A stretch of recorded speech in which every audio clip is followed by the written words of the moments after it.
Well, good. Good to be together. Let's pray. Shall we start in prayer? Let's do that. Loving God, on this beautiful day that you have made, technically now in fall, beautiful in Bethesda. We know that folks are gathered across the country here on Adult Ed, and so I hope wherever they are that the Spirit is with them. We pray for journeys that are challenging, and we know that there are many in our midst, and just ask an extra portion of your attention, your presence, um, your strength and your hope, and your love, for you've promised that nothing in life or death separates us from that love. So for our time here, for the privilege of being part of a community that does its best, even in its imperfect way, to follow you, that we have hope for a future. And in gratitude for that hope, let us spend some time today. In Christ we pray. Amen. Amen. All right. Well, for folks who are in the room here, I brought copies of the strategic plan for May of 23. For those who are online, if you had any interest in taking a look at it, we're not going through it totally deeply today, but I do note that on the website, the front of the website for folks who are at home, if you go under resources, maybe the fifth thing down is the 2023 strategic plan. And so I commend that to folks as we think about where the church is and where it's headed. You know, and this is any opportunity to sort of talk about the future of the church is always a two-way street. So I'm quite interested in adult ed as an important part of the church, but really any part of the church having a view on where God may be calling us going forward. So I think the reason that Diane and Carol have thought about this is, of course, we're in the 70th anniversary of the church, right?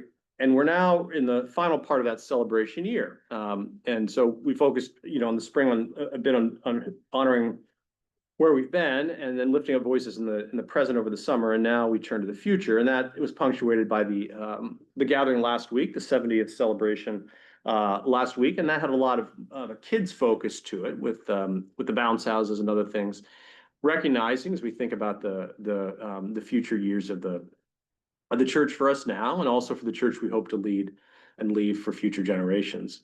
And so I think you all have a couple opportunities to dialogue with folks. One with the youth coming up at some point, I think, as I looked at the October schedule. Two with Paul Vasili, who's our interim director of music ministries, and who is sort of one of the go-to sort of authorities, not just in the presbytery, but in the denomination. And so anyone who travels as widely as he does and sort of sees what's working in different churches is a potential opportunity. And so he's here the 12th, I think, as we think about the church that we want to be going forward. We are in year, let's see, 2025. So our strategic plan is 2023. So we're roughly then 2 years into a 5-year plan. And just as a reminder that strategic plan sort of animates what we do. We know that things change, and in a business school Loppiana type model, we are constantly renewing our vision. And so it doesn't say static for 5 years, but I do think it's quite relevant to who we are and where we're going. And so the church is I would suggest a very, very healthy place, and it allows it to sort of think about where it heads in a position of strength. And I don't take that for granted, because spending a lot of time on presbytery things, I'm grateful to be in ministry with y'all. It's not there's some challenges out there. Certainly, we're not immune from challenges that church faces, but that the broader church faces can be significant. So I'm quite interested, you know, after this, going forward, et cetera, in other views. And so I'll leave time here for us to have questions or to hear thoughts. And if you don't get to them, you may end up sending me a note later that says, or something may come to you in 6 weeks from now that says, here's something about the future of the church that I think is quite relevant. I do think we're well positioned, and others can chime in too. Certainly in the short term, our finances are very strong, in the short term, continue to have a number of years where we've been ended over budget, meaning in the black, meaning our revenues end up being higher than we've projected them to be, and I'm just grateful for that. Our worship attendance continues to be very strong. The online presence is great combined with in person. It will be interesting to see how we finish the year, because we may finish with the highest since 2002, just sort of in general. 2020 was high right after COVID because folks had nothing to do other than watch worship, I think. But just overall, anyway, the point is we've had a nice sort of 5-year trajectory every year on worship attendance, and it'll be interesting to see how we end this year. But just engagement is strong. We've in the stewardship packet, you'll see some of the statistics around children and youth engagement, whether it's VBS or the number of baptisms or our partnership with the nursery school. I see as Rosanna enters, or our the youth trips, etc., is strong. I would argue the staff is at a really good place, and I think that's feel excellent. We had some key retirements a couple of years ago that are really hard folks to say see you later to. We just loved and missed, and so. But I think having a strong staff in a good place is really just very, very grateful for. And I think there's a good spirit in the place. I just everything from when I go to these youth mission trips, spending a week down in Avery County, North Carolina myself, or attending the bell choir rehearsal yesterday, which was super fun, or having a chance to be on a lot of lay ministry and other evening meetings with you all, and then a lot of individual conversations. Clearly there are a lot of issues that our church faces, as every church faces. We've seen the statistics from Pew and everywhere else about the growing secularization of society, and that's an issue for any church. Our places of worship necessarily not a growth industry anymore. People would argue that since 1967, that's the case. As just PCUSA, just national attendance, I think, has declined literally every year since 1967. And then the pace of acceleration. So rather than 1 to 2% decline, going from 3 to 4 to 5% decline in the last 15 to 20 years nationally. And the rise of the nuns. When we dropped Andrew off in North Carolina, I was reading a survey, as I mentioned, about his class religious affiliation. Actually, it was the class before. They had statistics for the class of 28, and none of the above is the highest religious affiliation of the class, at least ahead of Andrew's. I think there is clearly the context of the times, as I'll talk about. Talked a little in the sermon last week, and I certainly will today in worship, is significant. We have a number of federal workers in our church, which I don't have to tell you, because some of you are in that space, for whom the dizziness of the last 6 months has been really, really challenging. And literally this week, the government might shut down, right, as we know it. And so that backdrop of anything we try to do strategically is significant. There's a lot of displacement, uncertainty, even anger, and all of it understandable. And that impacts us as we think long term about engagement, stability, finances, everything else. Although it has, knock on wood, not been as much of a impact in the short term as I would have thought. But it's real, and it's a backdrop of all of our communication.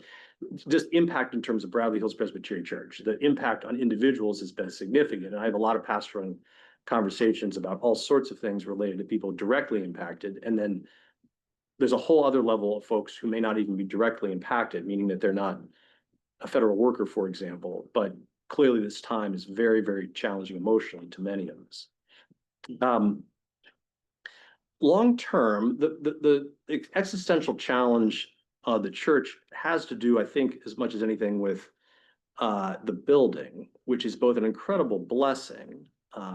It's a really great campus. We have 6 acres that is gorgeous, that is located in this wonderful part of the world, that is relatively horizontal, and which is also a blessing as you think about accessibility. Churches that are like on one block of a downtown place that are like 8 stories high are in some ways, that's got advantages to being in an urban area, but we're relatively spread out as a building. You don't have to go up that many stairs to go to most of the major places in the church. Not all. Clearly, it'd be helpful to have an elevator if we had one, but it's like the building is a blessing. It also brings in revenue. We have these great building partners, and that is great. But it's an expensive thing, sort of maintaining this facility, and things like the sanctuary floor, which are original, and that organ, among others, are needing significant attention. And the challenge of having a really great staff, which is very high performing, is retaining that staff, and I don't take that for granted either. And the question of sort of what our next area of focus is after the 70th is always something I'm interested to see where the Spirit leads. Kind of like in the summer, where in July I start opening up a Bible and say, okay, God, where are you? What's the worship going to be like next year? And in prayer, where are we being led in terms of themes? The same thing's going to come up for session strategically after this whole 70th. So, every year sort of has a theme, it seems, in my experience here, that sort of materializes during the year, whether it's anticipated or not. And the anticipated one this next program year will, in a way, have to do with the question of, do we do some sort of campaign to make sure the church is sustainable, really long term, as well as we're doing in the immediate term. As I mentioned, I think there is a longer term sustainability question of the church, and that's really important to me and Bridget, and to make sure this place is here long term. The place means a lot to us, and I know it means a lot to a lot of you, and to all of you, and so making sure it's here long term for a variety of reasons is really important. And so one thing in the short term, you probably got an email from me. If you didn't, there's some of you who are having individual conversations with Don Smith, who is a consultant that Session has engaged to try to, at this point in this fall, figure out if we should do some sort of campaign to make sure the church is here and sustainable long term. So if you got an email from me asking you to fill out a 5-question survey, or if you've been part of these first impression gatherings, this survey is a little bit different. I'd encourage you to fill it out, and we may send a follow-up this week, because that helps Don then prepare what'll be a report to Session about the question of, are we being called to do some sort of campaign? The results are overwhelmingly positive so far in terms of the idea that we should do something, and it presents essentially to date the sort of 11 folks who've been part of, with Session, visioning along with finance what some sort of campaign might look like. It really sort of takes sort of 3 areas. One is building a place where the building is not as much of a burden on the budget as it is. So we have 2 budgets. We have an annual operating budget, and we have a separate capital budget. And the capital budget takes care of many of the items, like if the HVAC breaks, or if the windows crack, which has actually been an issue because we had a whole 82 windows installed or something, and like 40 of them started cracking for no reason that we could tell. Now, so that I'm just using like that's a whole challenge. And so some of that, the capital budget, we have been in the medium term, we were able to put significant funds away through the capital budget, but that we're making our way down through that capital budget so that by the end of 2030, if we don't do anything, we'll be back to where we were 15 years ago, where you could only spend money on whatever you had in the operating budget on the building. And that causes churches to defer maintenance significantly because you have to make really difficult choices. We are now at a place where we could do things like, over the last 10 years, put a new roof on with solar panels, which advances our mission of being a green building, and stewardship of our natural resources in terms of climate change. And we are now an Energy Star certified building. So you have people like Doug Anderson, who worked for EPA, who could help us do that. And Fareed is a treasurer and works magic with the building.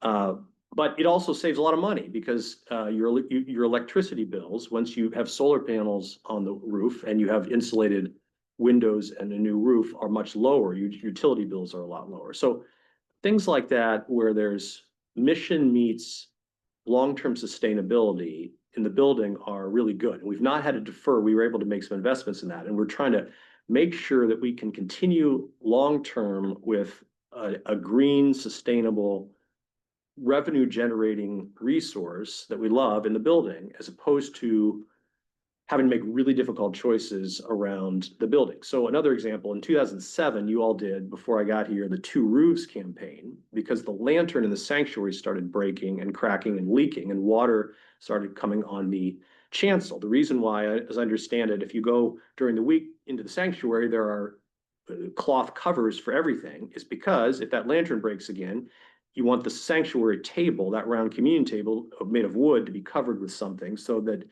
doesn't get lots of water on it. So in 2007, you had to do an immediate campaign because we just didn't have any money to pay for the roof, and episodic, unplanned emergency appeals is what a lot of communities do, and certainly a lot of churches do. And we're trying to avoid that. We're trying to be more strategic about planning for the building. And so the first part of what this campaign would do would be, if we can set aside enough money, or we can draw at 4% at essentially $100,000 a year, or $120,000, based on the Miller-Dodson study that we did about what the annual cost for the building would be, then the operating budget no longer has to worry about the building. And all the conversations going forward are about mission and ministry of the church, rather than about difficult trade-offs around the building. The second part of what's being contemplated has to do with some things that can't wait. If we do a 5-year campaign between our 70th and 75th anniversaries, to be celebrated our 75th celebration in 2030, there's certain things like the sanctuary floor that can't wait. And so that is well past its useful life. And there's enough cracking, particularly on the side with the piano near the columbarium, that we really need to replace it. And to do it right means taking up the asbestos from 1955, 65 that is underneath there. And that's expensive to do that right? Also, that we understand that by 2027, that organ needs some significant attention, and that organ's a treasure in the life of our community for many. And the AV system's increasingly important, because I mentioned our worship attendance numbers earlier, and an increasing number of those folks are people who are in multiple countries and different states of the church who watch us every week, because we've been broadcasting since 2012. And COVID, regardless of COVID, have developed a significant following of folks online. Not to mention many folks who are here at Adult Ed who have been members of Bradley Hills a long time and used to live here and happen to relocate to Bradley Hills South. I'm not even looking around, but I bet you there's some Floridians on there. There's some Floridians, maybe someone from Omaha, maybe someone from Louisville. I'm not even looking around. I'm guessing California. All of the above. All the above. And then literally above. And then missionally, if there's one thing that long-term quite interested in thinking about is the missional work of the church. That's in the contemplated campaign, to do something for folks outside of our community, something external. We've always had something missional in every campaign we've had, which have been roughly every 13 years in the life of the church when we've planned them. So 2000, 2013, 2026 would be the three campaigns, last three campaigns. There's always been something somewhat missional, but to do something external, which we didn't do in 2013, to have an external program. The thing I'm most interested in is trying to build more appropriately than we've played some role in this in the past with Smart Sacks, but food insecurity is such an issue in the area, and it's growing. And there's an article every day about Department of Ag or SNAP or some reduction in the Big Beautiful Bill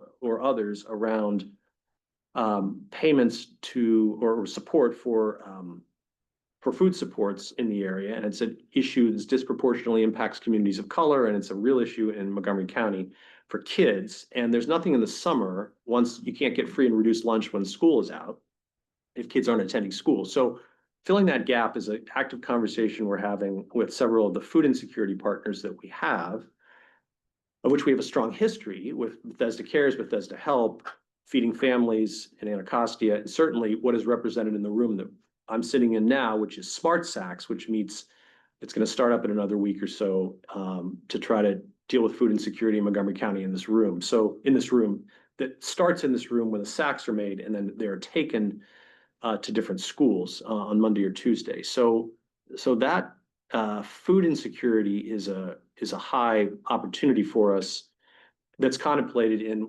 the third part of what, if we were to do a campaign today, what we would do. But we are in a discernment phase that will end shortly because we need to turn to the annual stewardship campaign.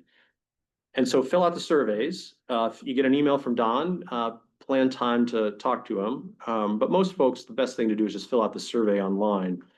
And then we'll see where the spirit leads and to see if session feels like we can sustain some sort of campaign that makes a difference for us long term, knowing that the backdrop of these times and how some of us are impacted by federal changes in the federal workforce, et cetera, and the uncertainty of life in these next 5 years is real. And so that's important for us to keep in mind. The views of us as a congregation matter in this. The timing no time is perfect for everybody to contemplate that kind of thing.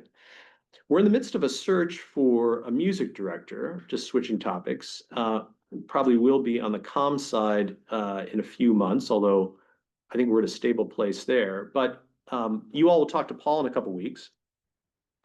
And you have a terrific music search committee, 12 folks, super diverse from different parts of the church. Super diverse meaning representing some diverse parts of the church. We have a strong music tradition. Talked about that in terms of the campaign, thinking about making sure the organ is preserved long-term. And we have a lot of strength in the music space. We also have a strategic plan that if you look at the strategic plan, let's look at the strategic plan. Folks here have a copy of it. Folks online can turn to the resource section about the fourth or fifth thing down under resources on the front of the, it's resources and something else. I can't remember what the other drop down is on the front of the website where resources is, but we have 5 goals in the current strategic plan. One of them is around connectionalism and the importance, particularly after COVID, of strengthening congregational relationships. So the 70th has had a bunch of cool things that have been events that we haven't had before, which have been very social and connectional. So bringing back Donald Sutherland and Phyllis or Susan Andrews or others, that connects with a certain part of our community. Having these trips again, where we have dozens of youth engaging or dozens of children here for VBS, highly connectional. Rekindling things with Open Nesters or the small group program that Denise runs are highly connectional. I think we are at a very healthy place in terms of our relationship with the nursery school, which is point 2. And that's not always easy. Nursery school church relationships are complex, and I would say that there are different incentives baked in for different parts of those that are not always aligned. And I say that having surveyed and studied a number of church nursery school relationships. I think that Rosanna Morrison deserves a ton of credit for leading us in this. I mean that sincerely. I think Rosanna Howard deserves credit. I think the nursery school board, I think others of us who've worked on that do as well. I think Liz Sabrino deserves credit for that. And I think that makes that relationship one where there's an increasing opportunity for folks for the nursery school, not just to contribute values and finances, but also members to the church. But we've got more opportunity to go in terms of our connectional work. And there's going to be a bunch of things that if the operating budget is free to go deeper in the connectional space, because the building is not as much of a burden, we can do that. The third objective under connectional has to do with church staff and lay ministry teams being empowered to do spiritual work. I think that if we look historically, while we've been successful at increasing the funding for program staff compared to where we were 15 years ago. So I say that in terms of music director, associate pastor, and director of education, in terms of hours from where we were. We are not as robust in our administrative side as we would have been in terms of hours, let's say in 2009. And so I think there's a little bit of work to be done that then would empower others on the program side to lean more into the spiritual connectional side if we have a little more support on the admin comms organizational side. But that's another conversation. But two, in terms of celebrate, and now I'm on goal 2, which is having to do with worship, which is, you know, it really looks, the strategic plan represents a lot of surveys of our congregation about how we just worship with great joy, even diversity in worship and arts. And that's this idea that will probably filter into the new planning of our new hiring, which has to do with what's been called a both and approach. You know, it's important, particularly on certain days of the year, that we knock it out of the park with very traditional music. And at least I would argue that. And I think we do that quite well. And yet, when you've got a congregation where the countries of origin is increasingly diverse, as well as the denominations of origin, who just bring different styles and interest in music to sort of in different generations to be able to meet those folks where they are. And so trying to seek a way to be both and is not always easy, but we've done it generally pretty well. And just worshiping with joy and just playfulness at times, and just excellence plus community building is an opportunity for us. And it's at least what our strategic plan has called for us to think about for the future. And for those online too, we're always interested, you know, we were blessed by having people like Bruce Lifferton and others who've leaned into our digital experience. And we were blessed in 2016 to have upgraded our online technology, so we were totally ready for COVID. But much of our equipment is 2016 equipment. And as my kids continually remind me, as Brendan was changing Brendan was showing me yesterday how to turn like the volume up on my phone, which would seem like a basic thing to do. That technology which is outdated needs to be replaced. So our 2016 equipment is due for some upgrades. And then third, nurture. I'm just going to run through a couple things here, and then I may sort of quit yapping for a moment here. Our third goal really is where adult education kicks in, and that is nurturing. How do we provide more Christian education programs and spiritual growth opportunities with a focus on joy and engagement? That theme of joy permeates our current strategic plan, as does engagement. Having some more staff, the amount of time that program staff spend on administrative or management things is significant, and building an opportunity where some of us spend less time on that and more time on teaching is probably not the worst thing for us over time. We also have this sort of robust growth of children and families again. You know, we had it in 2012, 13, 14, 15, and up to COVID. But then after COVID, we lost a number of families who just hockey took, or whatever, I don't mean hockey per se, but whatever Montgomery County sports. And believe me, I've lived this as kids who played a lot of sports. On Sunday mornings, it's just really tricky. And some of you know what I'm talking about because your kids are in it too. But how do we nurture the next generation is really just such a blessing for us to be able to see the 24 baptisms of this year and the 20-some kids who were confirmed last year. We were having confirmation classes every other year, but we're now having confirmation classes not just last year, but this year too. So it shows the number of kids in the program. So how do we nurture them? Fourth is serve. And this is where the missional parts of the church have, providing more opportunities for hands-on service and missional growth and collaborative activities with social justice organizations rooted in the Bible. If I had to guess personally, I would say that given the early returns, we probably end up going ahead with some sort of campaign. And if we're successful and the church, we feel like the church is in a good place for sustainability long-term, and the budget is less focused on conversations about trade-offs of the building. It's a different conversation where we are connectionally and spiritual growth-wise, but it's also a different conversation where we are missionally. We have a great interim mission chair in Unisong, and there's a conversation that will come in session and elsewhere on what the future of mission looks like in the church. And that's just driven by, there's some folks who've been on mission who've just served for a long period of time, and they're fantastic, but they've called us to sort of think through session to think through what mission should look like long term. And so it's going to be interesting to sort of see where we land on that. And so all ideas are welcome, and people leaning into supporting Una on, and Denise and me and others on mission long term is important. So we do a lot of great mission, many of it within the operating budget, a lot of it like Smart Sacks, Refugee Project, Angel Gift Tree, special offerings, and a bunch of other stuff we do outside of the budget. Not to mention what happens in this room every week, which is like Friends Club, you know, which doesn't pay any rent to the church and just has a program here that's a mission of the church. So I think mission may be one of the topics that permeates our big themes because of the needs of the world, because of the needs of our own broader community, because of the desire of folks just looking at what's happening around us to engage in some sort of response.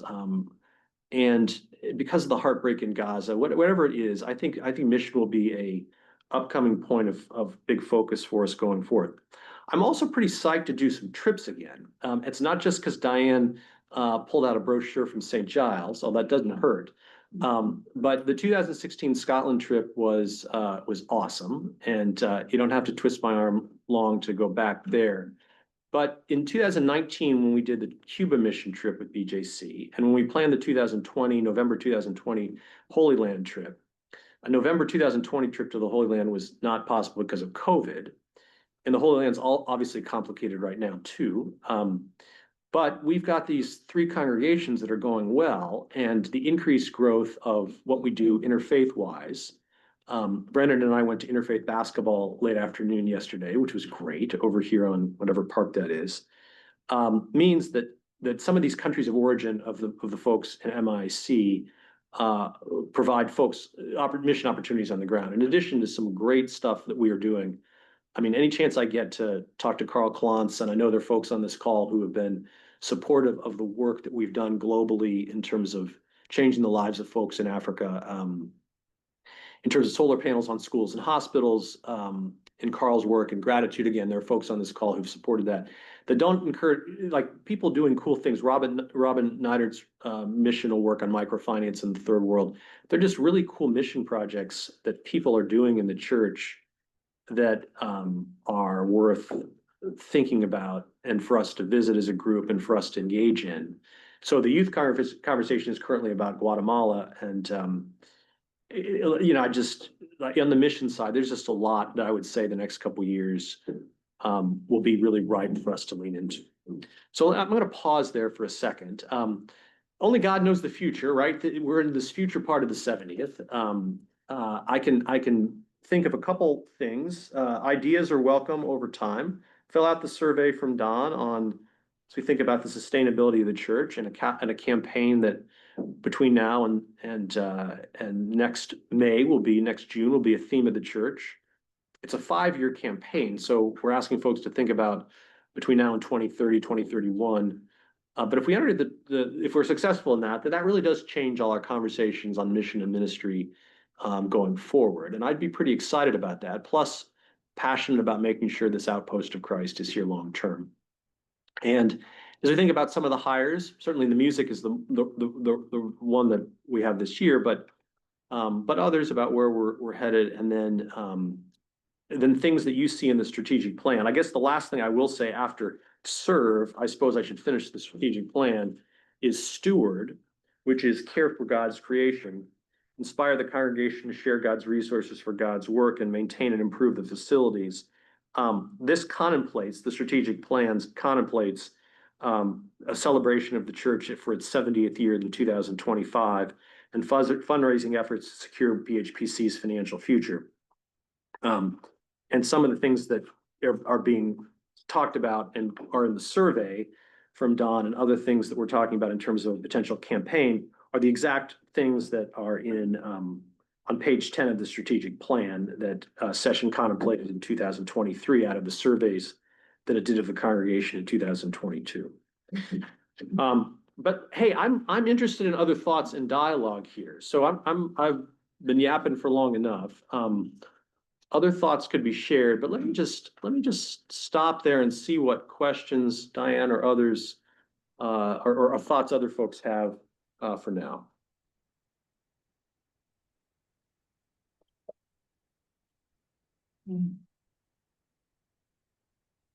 Okay, Michael, you have a question? Go ahead.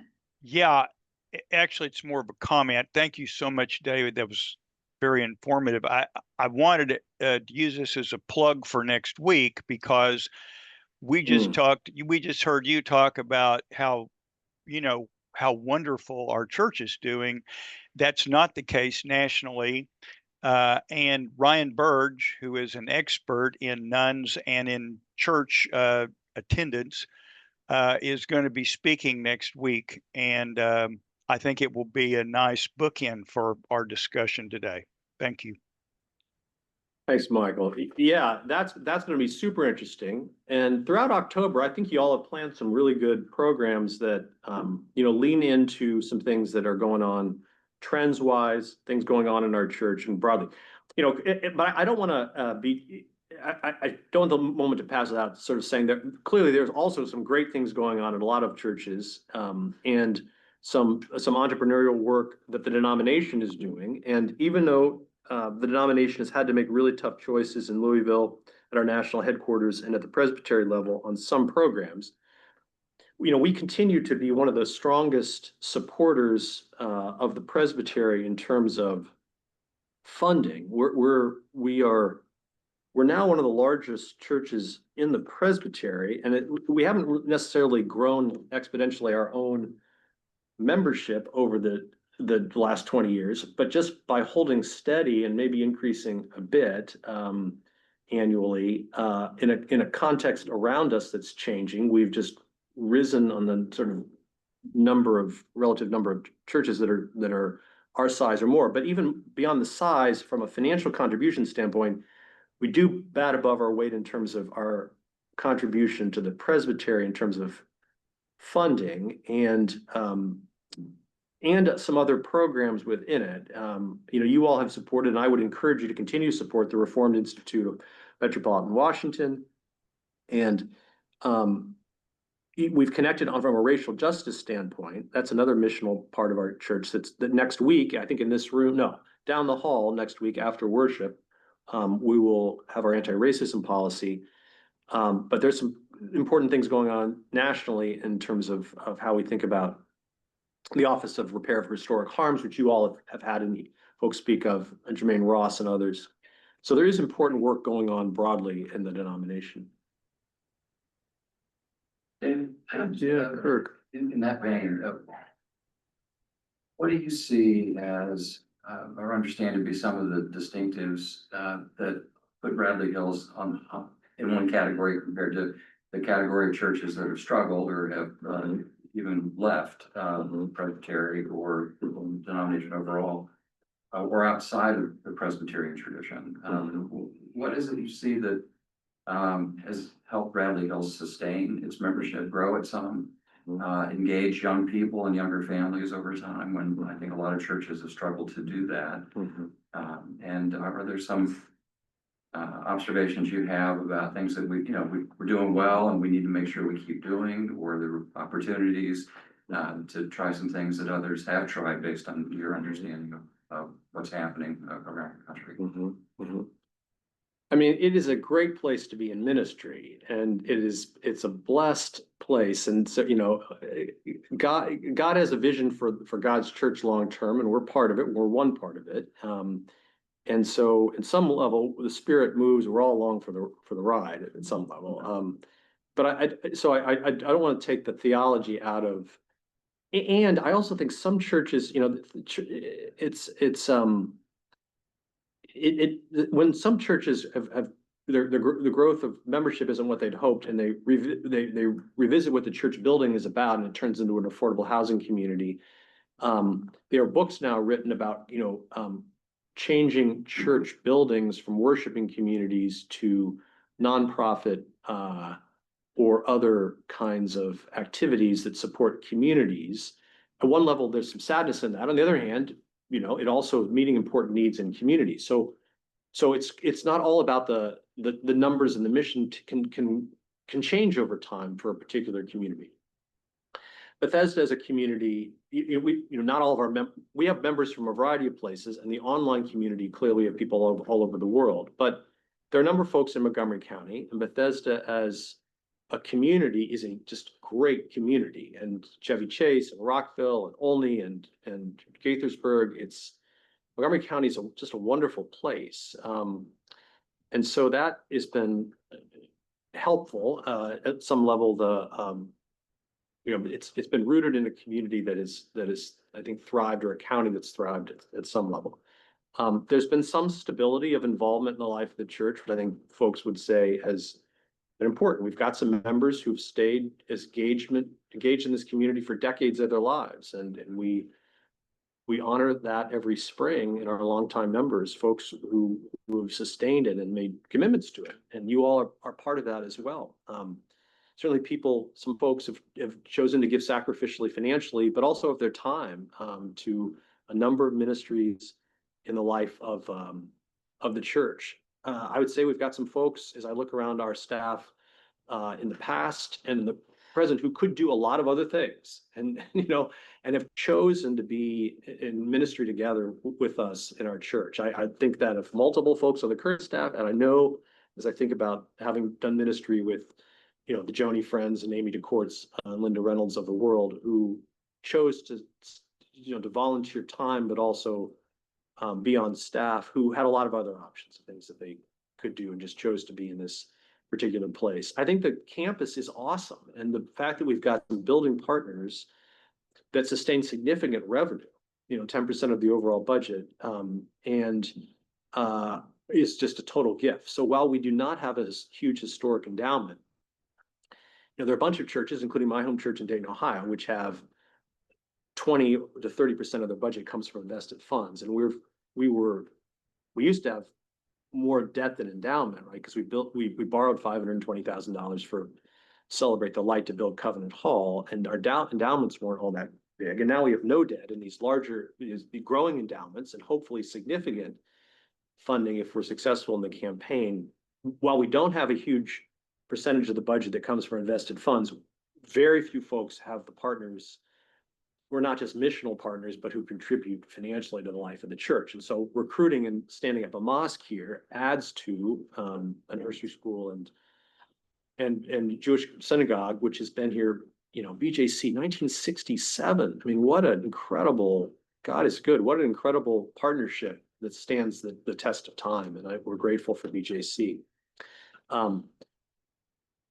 Anyway, some of the thoughts. I think the people, I think the context, I think the building, stability, and you all are just a fun group. I don't say that lightly. It's just the church is not a church where I've, as Bob Rudershan is quick to remind me, I've served at other churches where there was significant dysfunction and where there's toxic factions. And one of them in particular, someone on session said that the main spiritual gift of our session seems to be litigation.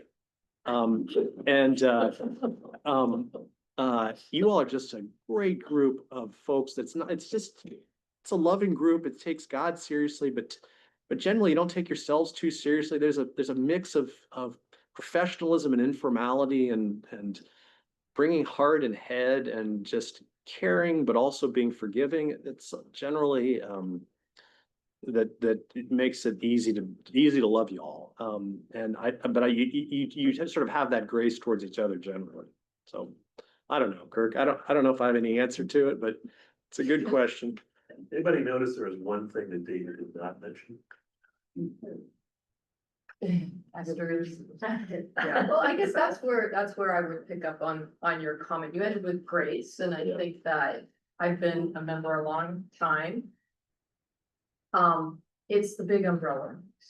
I think that there is a sort of, you walk in here and there's no thou shalt. There's a big tradition, but there are a lot of those. It just creates a very different atmosphere. There are some guiding principles for the groups, but then we have members that are basically constantly questioning. They don't believe, but they're equally welcome. So I think that is a Mm. too, in addition to all of those things, demographics and where we are. I think that is a big part of it. I think there is a perception. I don't know what the nuns, the nuns are probably also a spectrum, but you know, maybe that's what's really shifted there. It's like, I don't want to be part of that because I guess it was too structured to whatever. And that's all, it could also be very generational. A lot of those Gen Zs have different approaches to their world than those that are older. Like myself. Yeah. I think finding a bridge for the college age and young adult single folks Mm. is sort of possibly one of the challenges and opportunities for this church. I think that's where the nuns are coming from primarily, because there's many young people that are churched all the way until they reach 17 to 19, 20 years of age. And then Mm. they're dropping, or they even go to, I've known people who go to quote unquote Christian colleges and they maintain their faith. But when they graduate, they might move to a new city like Washington, DC. And they're like, well, where do I go? And they're not necessarily making this like an opportunity as a place, or working with other churches in the area. I think there's churches downtown that have like jazz nights on Friday and things like that. I mean, I'm just saying, that's just, it's a thought. David, can I ask a question? Yeah. I mean, I hadn't read this since it was issued in 2023. I think Yeah. holds up very well. I don't know about you all. I can't think of any significant issue that's not addressed here. One of the challenges of strategic planning is not just inclusion, it's also exclusion, because you need to think about where you focus energies and resources. I wonder from your perspective, understanding that all of these are essential, if you think 10 years from now, Mhm. if there's one of these areas that you think would be fundamental to the long-term health of the church and our mission, what would it be? Not to diminish the Yeah. significance of any of the others. But Mhm. if you could only focus on one thing, what would it be? Yeah, so the things that come to mind are that spike a little bit are sort of can just for because I think about the next decade have to do with connectionalism, just to make sure that we stay connected as a community in the church and just building those deeper relationships in a fragmented world where there's just a lot of divisiveness. Nurturing the next generation and then sustainability, which is the fifth part, and stewarding resources to make sure that the building is not a burden, but it is an increased opportunity. I would think it would be the ones that spike for me in the next decade. Even though I think we're going to talk missionally, that is going to be made possible if we do the others well. So those would be the three that I would spike to. Any questions online there that have come up or? Oh, not real questions, Okay. but a couple of comments. Yeah. Somebody was just saying if somebody speaks in the room, can they identify themselves? Oh, yeah, I guess they can't. Can't see Does them. anyone, are they still? They see David. They see good. David. Hey, y'all. You know, the big tent theology is important. It is quite interesting. And I have a lot of conversations with people in my office around questions about God. And some of them will come up in sermons out of these conversations as today's sermon is out of several conversations with individuals or emails I've gotten. But we do have a big tent theology, and there is a lot of grace. It is a very wide theology of members in the pews. And when you've got a church with 80% graduate degrees or 70%, whatever there's a very large percentage of folks here. I mean, it's there's some more diversity than we think in this church in terms of education and politics than I would have thought when I came here, but there's a lot of grace in terms of its big tent theologically. And we are challenged, to Diane's point about young adults here. It is expensive to live right around the church for someone right out of college. We don't have as much clustered, housing for folks as like DuPont Circle would. We're not super metro accessible. We're not metro, you can do it by bus and metro and get here from elsewhere, but it's compared to competition, we're not as accessible for where young adults reside. So if you are a dual earner couple who are 40 and you've got 2 kids under 5 and you're looking for a nursery school and a place in a school system to raise your kids in a church that's really healthy with kids, it's stable and it's got a bunch of stuff, we're hard to beat. But it's different if you're 24 and you're at a different life stage.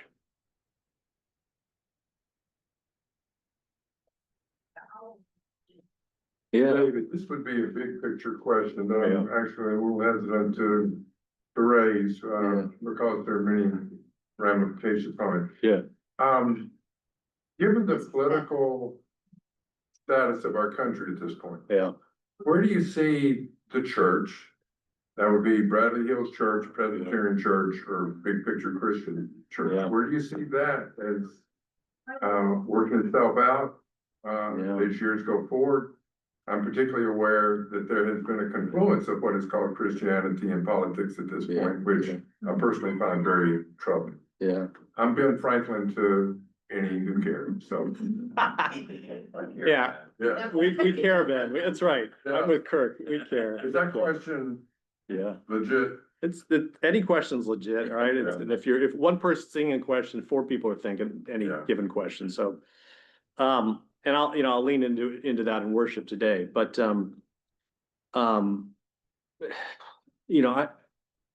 there's so many facets to it.